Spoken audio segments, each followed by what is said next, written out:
Hello again and welcome to SCLC TV. I'm Maynard Eaton and of course our president and CEO, Dr. Charles Steele. Dr. Steele, again, we sad to report we've lost one of Dr. King's top aides and SCLC's veterans. Dr. Dorothy Cotton passed this week. She meant a lot to this organization, did she not? Absolutely. I've gotten calls from the Washington Post, New York Times, and National Public Radio, and several other newspapers asking me about her impact.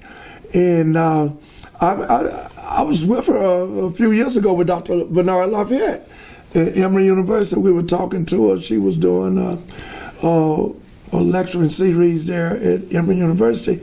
And one of the most important things, and I always hear Dr. Lafayette talk about it, he worked close with her, but one thing that really impacted me is the fact that she left Petersburg, Virginia at the time, with the NAACP, working with Y.T. Walker. Dr. Walker came here with Dr. King as executive chief of staff at the time. He was chief of staff, and she actually,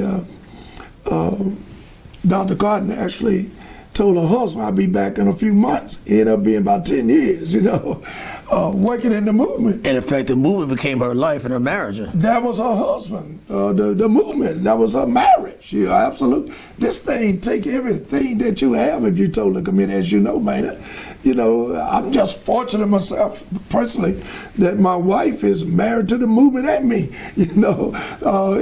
We're both inseparable when it comes to the movement. But Dr. Cotton, I'm told, was one of the few women who were close to King, and women rarely got much publicity for the kind of work they did. But she, I'm told, was a strong woman who wouldn't just go get a cup of coffee for somebody. Oh, you know that story. Yeah, that cup of coffee, I heard Andy Young, Ambassador Andy Young, say that when Dr. King asked her to go get a cup of coffee, she said, no, I'm not getting your coffee.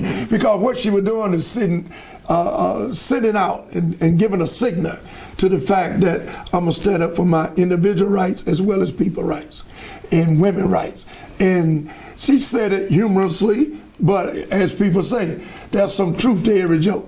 We were talking about this week, or lamenting this week in the midterm elections or primaries, that many people didn't vote as usual. We thought the voter turnout would be better. But her job with the Citizen Education Project was to teach and lecture people about voting. Is that correct? Absolutely.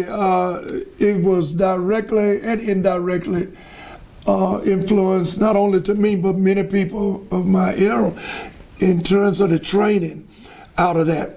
We were all taught that it's important as a citizen, even though you had Jim Crowism at that time, early 60s. They were coming to various communities, and one report said 20,000 people actually was graduated and finished that setting of her program.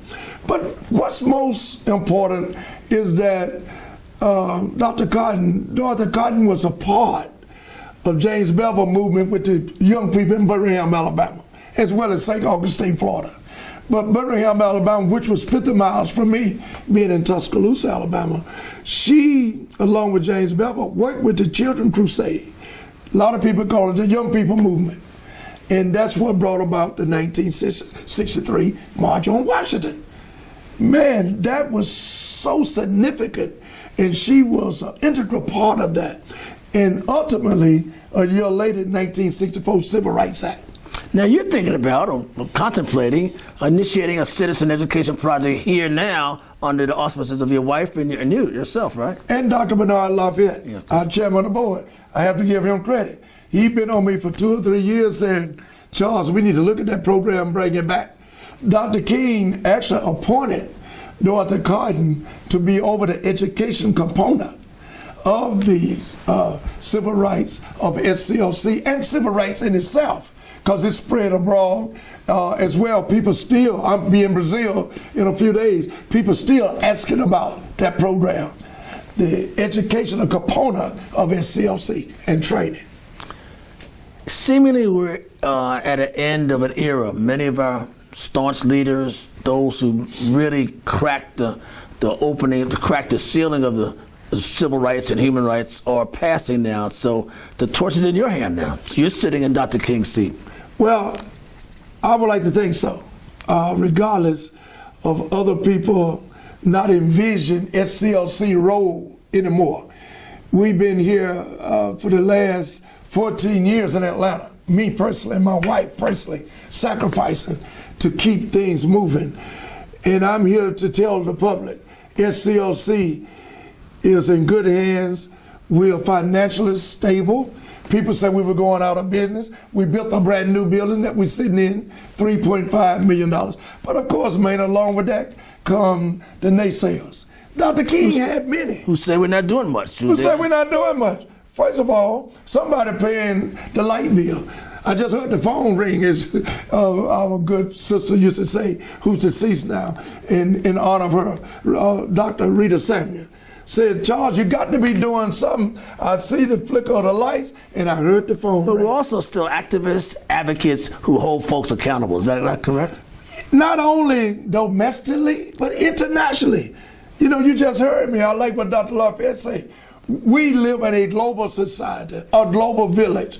Many people don't understand that. The world is much closer than what it used to be. We have impact all over the world. We have offices in Israel, Berlin, France. I'm going to set up one in Brazil.